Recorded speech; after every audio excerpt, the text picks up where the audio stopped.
नमस्कार, मैं नेहा भारद्वाज आप सभी का बहुत बहुत स्वागत करती हूँ। आज हम लोग स्कंदगुप्त नाटक भाग 3 इसका विश्लेषण करेंगे। इसमें हम लोग हमारा जो टॉपिक रहेगा क्या रहेगा, इसमें हम लोग जानेंगे स्कंदगुप्त नाटक का नामकरण, स्कंदगुप्त नाटक की भाषा किस प्रकार से है, स्कंदगुप्त की अभिनेता, साथ ही स्कंदगुप्त की दार्शनिक चेतना किस प्रकार से है, इसको समझेंगे। तो हमारा पार्ट 1, पार्ट 2 वीडियो जो है स्कंदगुप्त का जरूर देख लें ताकि आपको अच्छे से समझ में आ जाए। इसके बाद आप लोग पार्ट 3 में आप लोग इसको आराम से समझ सकते हैं। तो चलिए अपना वीडियो शुरू करते हैं। अब समझेंगे हम लोग स्कंदगुप्त की दार्शनिक चेतना किस प्रकार से है। तो प्रसाद की जो दर्शन जो है उसमें उनकी गहरी रुचि थी। वे भारतीय और पाश्चात्य दर्शन के गहरे अध्येता भी हैं। अपने व्यापक अध्ययन के आधार पर उन्होंने किस प्रकार से देखा गया तो कई दार्शनिक और विशिष्ट तत्वों का चयन करते हुए उन्होंने अपने दर्शन का जो ढांचा है वो निर्मित किया है। जबकि कामायनी में उनका दार्शनिक पक्ष जितने स्पष्ट रूप से उभरा है उतना स्कंदगुप्त या अन्य नाटकों में नहीं है। किंतु कुछ गहराई में जाने पर साफ साफ दिखता है कि स्कंदगुप्त में भी प्रसाद ने अपने दार्शनिक व्यक्तित्व की छाप छोड़ी है। तो इस प्रकार हम लोग यहाँ देखते हैं कि प्रसाद का जो मूल दर्शन जो है वो प्रतिभिज्ञा दर्शन या आनंदवाद है, जो उन्हें शैव परंपरा से उन्होंने ग्रहण किया है। इसके अनुसार जीवन का जो चरम उद्देश्य है वो समरसता की स्थिति उपलब्ध करना है, जिसमें इच्छा, क्रिया और ज्ञान का जो असंतुलन है वो मिट जाता है और व्यक्तित्व के भीतर आंतरिक सामंजस्य जो है वो आ जाता है। देवसेना का अगर व्यक्तित्व देखते हैं तो वो समरसता का जीता जागता उदाहरण है। वह कामायनी की श्रद्धा की तरह शुरू से अंत तक अपने भावमयी व्यक्तित्व के साथ समरस जीवन जीती है। ठीक है, तो स्कंदगुप्त जो है वो इसी समरसता की साधना करना चाहता है। ठीक है, नाटक के प्रथम वाक्य में ही उसका जो अधिकार सुख को मादक किंतु सराहीन कहना इसका संकेत है, कहलाता है।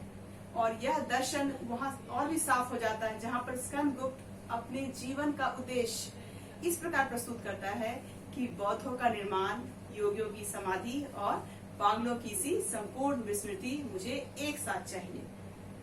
स्कंदगुप्त में आनंदवाद के अलावा देखते हैं तो कई अन्य दर्शनों की भी अभिव्यक्ति दिखलाई पड़ती है, जिसमें कुछ प्राचीन भारतीय दर्शन भी हैं, कुछ आधुनिक पश्चिमी दर्शन भी हैं।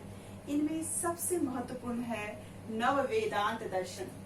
ठीक है, प्रसाद जिस समय के रचनाकार हैं उस समय भारत में वेदांत दर्शन की एक नई शाखा विकसित हुई थी, जिसमें शंकराचार्य की तरह ही जगत को मिथ्या कहने के स्थान पर उसे परम तत्व की ही आह्लादपूर्ण व्यक्ति बतलाया था। इस धारा में अगर हम लोग देखते हैं तो डॉक्टर राधाकृष्णन, महर्षि अरविंद, रविंद्रनाथ टैगोर और महात्मा गांधी जैसे दार्शनिक शामिल थे। प्रसाद के आनंदवाद में भी नव वेदांत का जो स्वर जो है वो सुनाई पड़ता है। जिस प्रकार कामायनी की श्रद्धा संपूर्ण जगत में बतलाती है कि ईश्वर की शक्ति को कितना महत्व देती है, उसी प्रकार स्कंदगुप्त की देवसेना जो है वो जगत के कण कण में ईश्वरीय संगीत सुनती है। वो क्या कहती है, विश्व के प्रत्येक कंप में एक ताल है, प्रत्येक परमाणु के मिलने में सम है, प्रत्येक हरी भरी पत्ती के हिलने में एक लय है। ठीक है, तो प्रसाद पर बौद्ध दर्शन का भी देखा जाए तो कुछ प्रभाव देखते हैं हम लोग। जबकि वे बौद्धों के अहिंसा मार्ग और कुछ प्रसंगों में वो आलोचना करते हैं, किंतु जगत की सतत परिवर्तनशीलता का जो बौद्ध विचार जो है वो प्रसाद को आकर्षित करता है। पश्चिम के कई ऐसे दार्शनिक थे, देखते हैं हेराक्लाइट्स, विलियम जेम्स, है ना, हेनरी बर्गरसन ने विश्व को प्रतिक्षण परिवर्तनशील माना है। यही बात प्रसाद ने धातु सेन से क्या कहलवाई है, जो सीधे तौर पर बौद्ध दर्शन का प्रतिनिधि है। वो क्या कहता है कि परिवर्तन ही सृष्टि है, जीवन है, स्थिर होना है मृत्यु, निश्चेष्ट शांति मरण है, प्रकृति क्रियाशील है। ठीक है। तो इस प्रकार हम लोग आगे क्या देखेंगे इसमें कि नारी पुरुष संबंधों की जो सहजता है वो प्रसाद के साहित्य में हमेशा महत्वपूर्ण रही है। छायावाद में हम लोग मुख्य रूप से देखते हैं तो दैहिक प्रेम को निकृष्ट मानते हुए सिर्फ भावनाओं पर आधारित प्रेम जो है उसके पक्षधरता उसमें दिखलाई पड़ती है, किंतु प्रसाद जो है वे इस अतिवादी दृष्टि से बचे हैं और नारी पुरुष संबंधों के भीतर उन्होंने सहज काम चेतना को स्वीकार किया है। यह विचार कामा अध्यक्षतावाद कहलाता है, जिसमें काम और अध्यात्म जो परस्पर विरोधी ना होकर के पूरक हो जाते हैं। कुछ आलोचकों की राय में यह फ्रायड के मनोविश्लेषणवाद का प्रभाव कहा जाता है। कुछ के अनुसार यह प्राचीन भारतीय परंपरा से लिया गया विचार है। स्कंदगुप्त में प्रसाद दिखते हैं कि समय पुरुष और स्त्री दोनों को एक गेंद लेकर के हाथ से खेलता है। पुल्लिंग और स्त्रीलिंग की समष्टि अभिव्यक्ति की पूंजी है। पुरुष उछाल दिया जाता है इस प्रकार से, और हम क्या देखते हैं, उच्छेपन होता है, स्त्री आकर्षण करती है। यही जड़ प्रकृति का चेतन रहस्य है। इस प्रकार स्कंदगुप्त में कई अन्य दर्शनों की अभिव्यक्ति भी हुई है। गीता में भगवान श्री कृष्ण ने यदा यदा ही धर्मस्य कह करके अवतारवाद का प्रतिपादन किया था, जो आगे चल करके भारतीय दर्शन का प्रमुख आधार बना।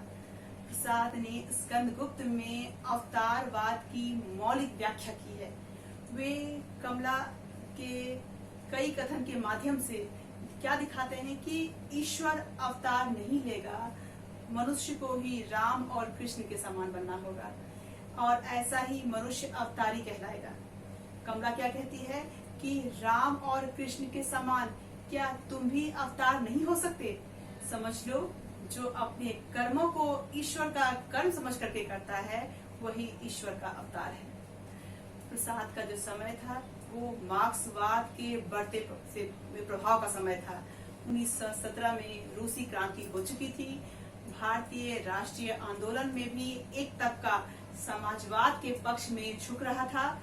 प्रसाद जो है वे समाजवादी विचारक तो नहीं है, किंतु समाजवाद के कुछ प्रभावशाली विचारों से खुद को बचा नहीं पाए।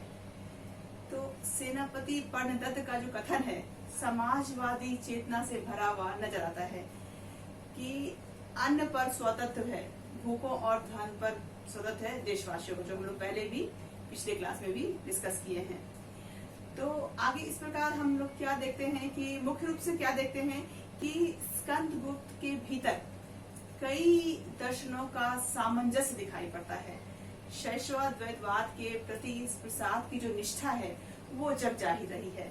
उनकी खूबी यह है कि वह कई दर्शन के प्रति विरोध की जो मुद्रा है वो नहीं अपनाते हैं, बल्कि उन्हें भी अपने बृहद दार्शनिक ढांचे में समन्वित कर लेते हैं।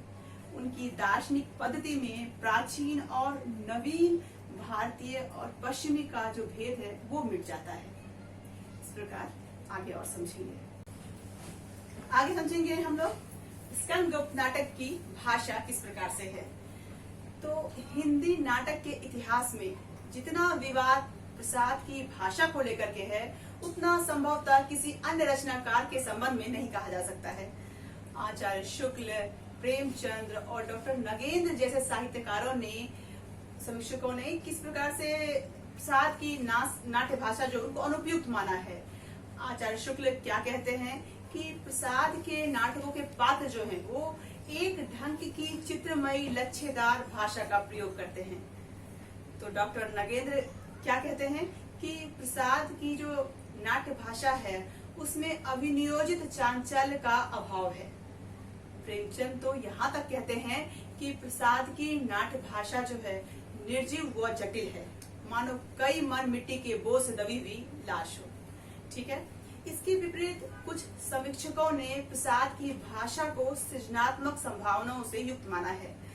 इन आलोचकों के अनुसार प्रसाद की जो भाषा है कठिन तो है, किंतु नाटक के लिए अनुपयुक्त नहीं है। डॉक्टर चतुर्वेदी इस भाषा को अभिजात्यपूर्ण मानते हुए प्रवाह में बाधक नहीं मानते हैं। इसी प्रकार कारंत जो है वो क्या कहते हैं कि प्रसाद की जो भाषा जो है वो क्लिष्ट है किंतु असंप्रेषणीय नहीं है। तो प्रसाद की भाषा का मुख्य आक्षेप देखा जाए तो यह है कि वह अपनी तत्समता के कारण अत्यधिक क्लिष्ट और जनसाधारण के लिए संप्रेषणीय नहीं हो पाती है। इस आक्षेप के संबंध में दो बातों का ध्यान रखना जरूरी है। पहला हम लोग क्या देखते हैं कि प्रसाद ने अपने नाटक जो हैं वो जनसाधारण के लिए लिखे ही नहीं थे, उन्होंने सुरुचि संपन्न जितने समाज हैं उनके लिए वो ये नाटक रचे थे। इसी प्रकार हम दूसरी बात क्या देखते हैं कि नाटक के कुछ अंश चाहे क्लिष्ट भाषा से युक्त हो किंतु नाटक का बहुत सा अंश बिल्कुल साधारण भाषा में भी लिखा गया है। उदाहरण में हम लोग देखते हैं कि देवकी किस प्रकार से कहती है कि चल रे रक्त के प्यासे, है ना, चल अपना काम कर। मुदगल है, मैं 2-4 दिन में अवंती जाने वाला हूँ, युवराज भट्टार के पास तुम्हें रखवा दूंगा। तो इस प्रकार यहाँ पे हम लोग देखते हैं कि प्रसाद की भाषा भारतेंदु और शिव प्रसाद सितारे हिंद की परंपरा की भाषा नहीं है जिसमें पूर्णतः स्वाभाविक तथा हिंदुस्तानी शैली का प्रयोग किया गया हो। प्रसाद की भाषा कालिदास और भवभूति की परंपरा से प्रभावित है जो कि आगे चल करके जगदीश चंद्र माथुर के कोणार्क और मोहन राकेश के लहरों के राजहंस उसमें भी दिखाई पड़ती है। ठीक है, तो यह भाषा अपने सामान्य विधान में तत्समी है। हालांकि यह तत्समीपन जो है ये ऐतिहासिक प्रभाव को निर्मित करने के लिए भी आया है यहाँ पे। ठीक, आगे क्या देखेंगे हम लोग। प्रसाद की जो भाषा है उसमें दूसरा आक्षेप क्या लगा हुआ है कि यह पात्रानुकूल भाषा है। यह आक्षेप प्रसाद के समय भी लगाया गया था। प्रसाद ने अपने तरीके से इसका उत्तर भी दिया। उन्होंने क्या कहा कि खिचड़ी भाषा के विरोधी थे वो और नाटकीय प्रभाव के लिए एक निरंतरीय भाषाई प्रभाव बनाना चाहते थे। उन्होंने आलोचकों पर व्यंग किया था और कहा था कि यदि सभी पात्र अपनी अपनी भाषा बोलेंगे तो नाटक समझेगा कौन। यदि धातु से सिंहली भाषा बोले, ठीक, कैसा लगेगा वो।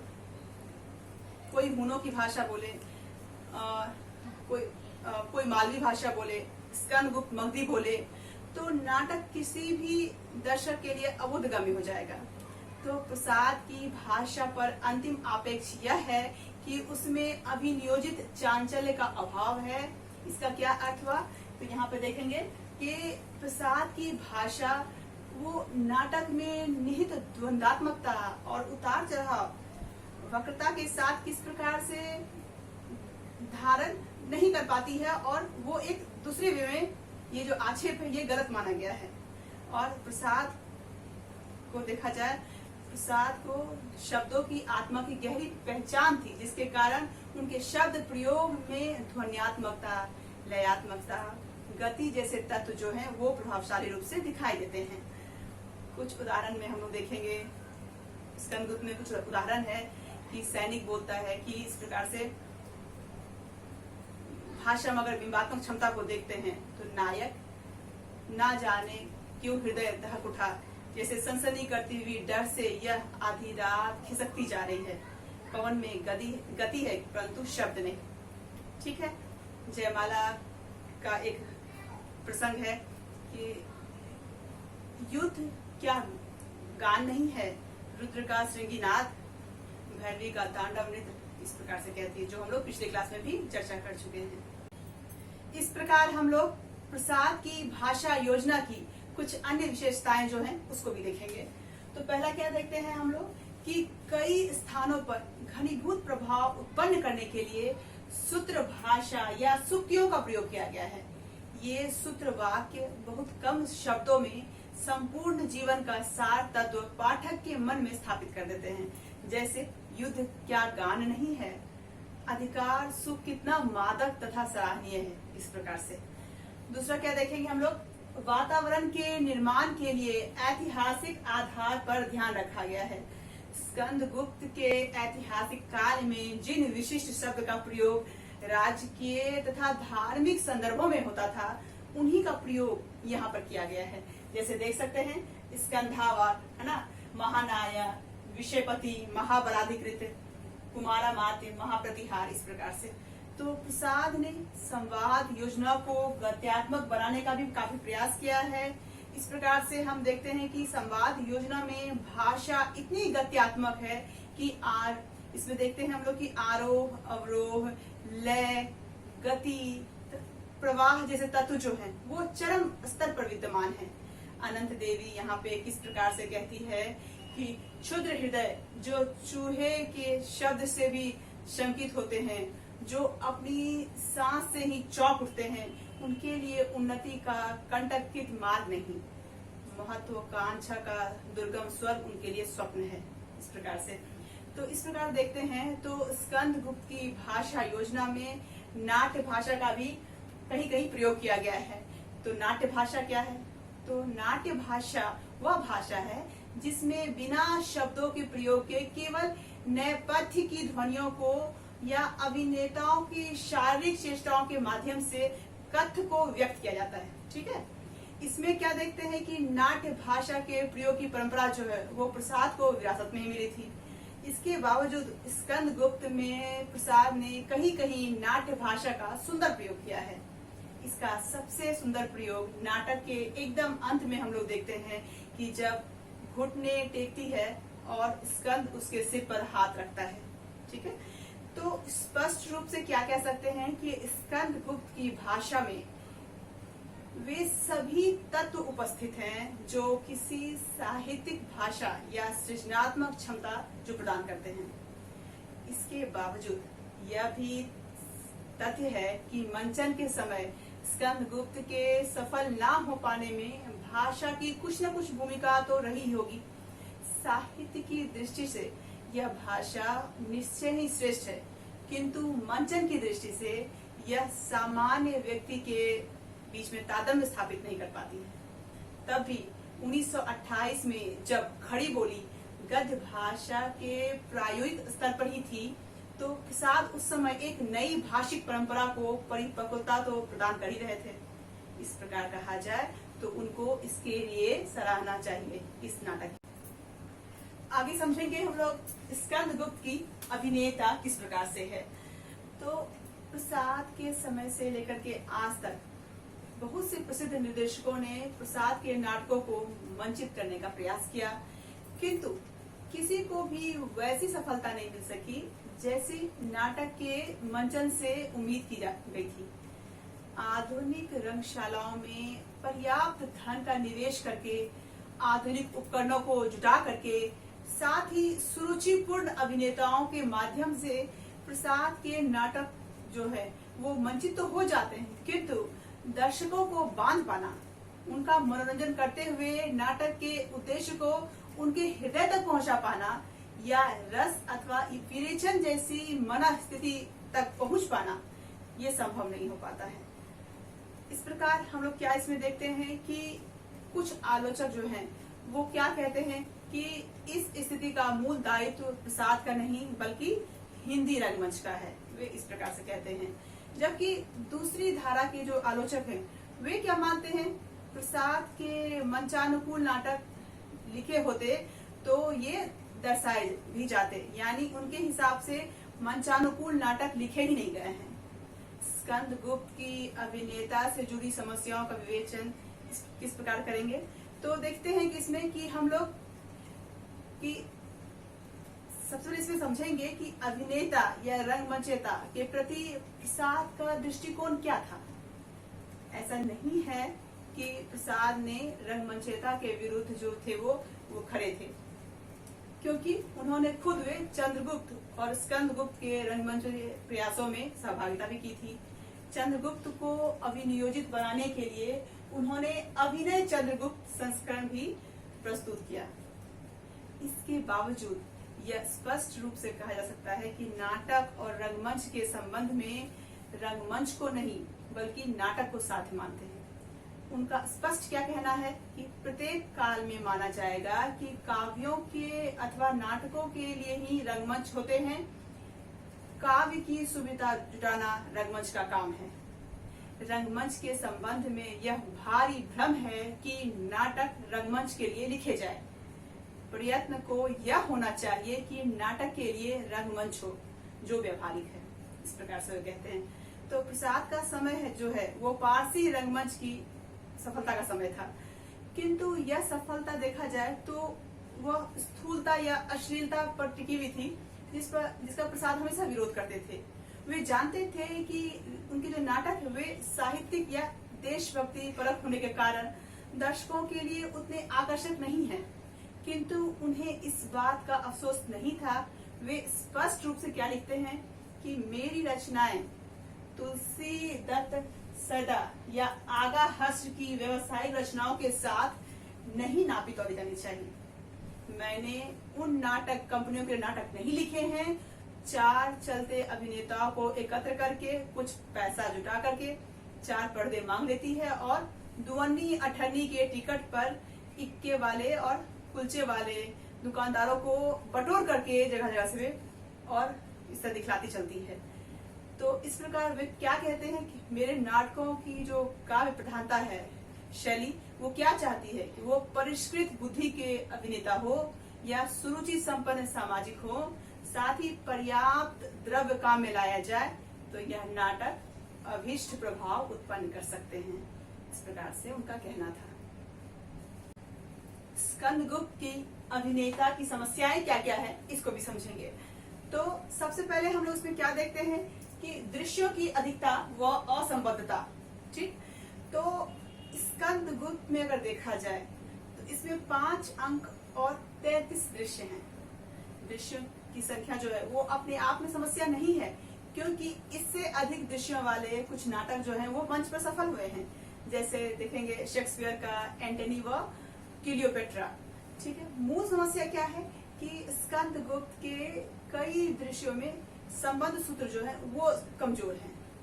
इस प्रकार से अगर देखा जाए तो जैसे मातृगुप्त मालिनी, धातुसेन प्रख्यात कीर्ति, ठीक है, बौद्ध ब्राह्मण संघर्ष जो है, ये सब इतने महत्वपूर्ण हो जाते हैं कि जिसके कारण कई दृश्य जो है वो परस्पर संयुक्त होकर के अभीष्ट प्रभाव जो है वो उत्पन्न नहीं कर पाते हैं, जिसके कारण बिखराव पैदा हो जाता है। जहां तक दृश्यों की बात है तो सिर्फ 5 दृश्य बंधों से ही संपूर्ण नाटक का मंचन किया जा सकता है। ठीक, दूसरा क्या देखते हैं, कठिन व वर्जित दृश्यों की भरमार। ठीक है, तो यहाँ पर स्कंदगुप्त की जो अभिनेता है उसकी दूसरी समस्या ये क्या है कि नाटक में ऐसे बहुत से दृश्य हैं जिन्हें मंचित करना दुसाध्य है, जैसे युद्ध, बांध टूटना, नदी की बाढ़, सेनाओं का परिचालन, किले का टूटना, जल प्रवाह में सैनिकों का बहना। इस प्रकार से इस तरह का देखा जाता है कि अलग अलग रूप से इसको देखते हैं तो ये सभी दृश्य जो हैं ये रंगमंच पर खेले जा सकते हैं। पारसी रंगमंच में ऐसे दृश्य तो होते ही थे। जल प्रवाह के ऐसे ही दृश्य को उत्पल दत्त के अंगार नाटक के मंचन में फाइन आर्ट थिएटर में ने सफलतापूर्वक खेला था। समस्या क्या है कि ऐसे दृश्यों की अधिकता की है, क्योंकि एक ही मंच पर कम अंतराल के बाद ऐसे दृश्यों का प्रस्तुतिकरण जो है वो कठिन हो जाता है। यदि प्रोजेक्टर का प्रयोग किया जाए तो अब ये दृश्य जो है कठिन नहीं है। ठीक है, आगे क्या देखते हैं कि पात्रों की अधिकता। ठीक है, स्कंदगुप्त में पात्रों की अधिकता जो है उसकी रंगमंचयता में आने वाली बाधा है, कह सकते हैं। इस नाटक में 32-33 पात्रों की उपस्थिति है, जिसमें से 25 की सूची आरंभ में ही दी गई है। इतने सारे पात्रों को कथा से जोड़ करके चलना एक देखा जाए तो बिखराव पैदा करता है। यहाँ पर भी समस्या देखा जाए तो पात्रों की संख्या से नहीं है, क्योंकि महाभोज के नाट्य रूप में 50 से अधिक पात्र हैं, तब भी वह सफल है। समस्या क्या है कि ये सभी पात्र जो हैं वो अपनी अपनी स्वतंत्र कथा बनाने लगते हैं। मातृगुप्त मालिनी जैसे चरित्र जैसे हैं वो नाटक की कथा को बिखराव के अतिरिक्त कुछ भी नहीं देते हैं। यदि प्रसाद सहभागी चरित्रों और प्रेक्षक चरित्र का अंतर ठोस अनुशासन के साथ बनाए रखते तो कदाचित यह समस्या जो है ये उत्पन्न नहीं होता। फिर आगे क्या देखते हैं, अधिक समय की मांग। ठीक है, तो देखा जाए तो एक ही समय में क्या है कि आलोचकों के अनुसार यह है कि स्कंदगुप्त का जो मंचन है वो अधिक समय की मांग करता है। इसे लगभग 5 से 6 घंटों में खेला जा सकता है। सामान्य रूप से दर्शक के पास लघु नाटक तथा चलचित्र देखने का विकल्प होता है जो अपेक्षाकृत कम समय में समाप्त हो जाता है। फिर भी देखा जाए तो समय मूल समस्या नहीं है। रामलीला का जो मंचन है वो तो 10 रातों तक लगातार होता है, किंतु वहां पर यह समस्या नहीं आती है। आधुनिक काल में ही जॉर्ज बर्नार्ड शॉ है, उसका नाटक है बैक टू मैथ्यूज, वो लगातार 3 रातों तक खेला जाता रहा और बार बार सफल हुआ। तो यह देखा जाए तो उस बिखराव की है जो दर्शक को समय की अधिकता का एहसास कराता है। ठीक, इसके बाद हम लोग क्या देखेंगे, गीतों की अधिकता। तो स्कंदगुप्त में देखा जाए तो कुल 16 गीतों का प्रयोग किया गया है, जिसमें से 5 गीत देवसेना ने गाए हैं, 2 मातृगुप्त और विजया ने।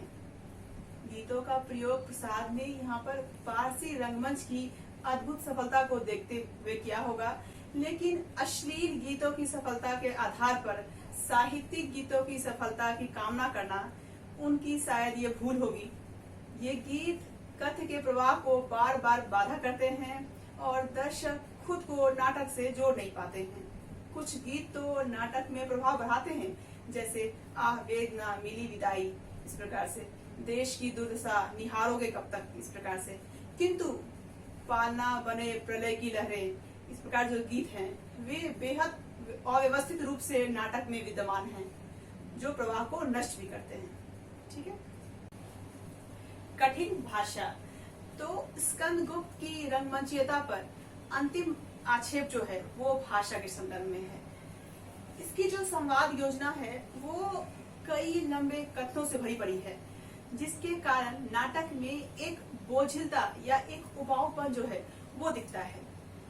साथ ही भाषा जो है वो अपने कलेवर में देखा जाए तो मुख्य रूप से तत्समी है, और कहीं कहीं पर उसमें देखा जाए तो दार्शनिक शब्दावली का बोझ जो है वो भी शामिल है। जो यह भाषा जो है यह साहित्यिक दृष्टि से अद्भुत सृजनात्मकता धारण करती है, किंतु मंचन के लिए बाधक है, क्योंकि यह दर्शक के जीवन की भाषा नहीं है। इसीलिए डॉक्टर नागेंद्र ने कहा है कि भाषा में अभिनियोजित चांचल्य जो है उसका अभाव है। प्रेमचंद ने भी क्या कहा है, जो लोग पहले भी जान चुके हैं, कि भाषा इतना निर्जीव है कि मानो कई मन मिट्टी के दबी कोई लाश हो। ठीक है। अब यहाँ पे क्या प्रश्न उठता है कि इन समस्याओं के आधार पर स्कंदगुप्त और रंगमंचीय या अभिनय नाटक मान लिया जाए।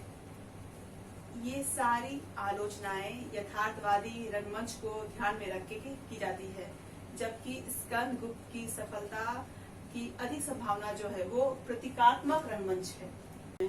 वो और राम गोपाल बजाज ने स्कंदगुप्त के 2 रंग प्रस्तुत किए हैं।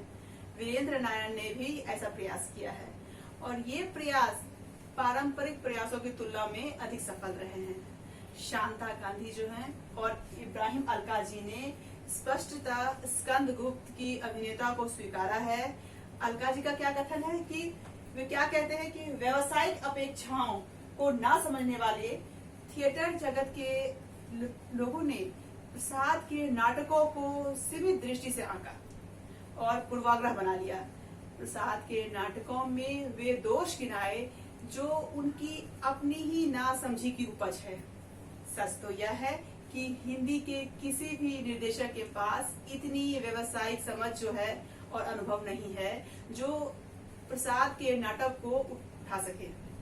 शांता गांधी ने भी ऐसा ही विश्वास व्यक्त किया है और क्या कहा है कि आवश्यक विश्वास, संकल्प, समुचित साधन अगर हो तो सभी कमियों को दूर करके इन नाटक का सफलतापूर्वक प्रदर्शन किया जा सकता है। इस प्रकार की खास जानकारियाँ हमारे चैनल के माध्यम से आपको मिलती रहेगी। हमारे चैनल के साथ जुड़े रहें। आज के लिए इतना ही। धन्यवाद।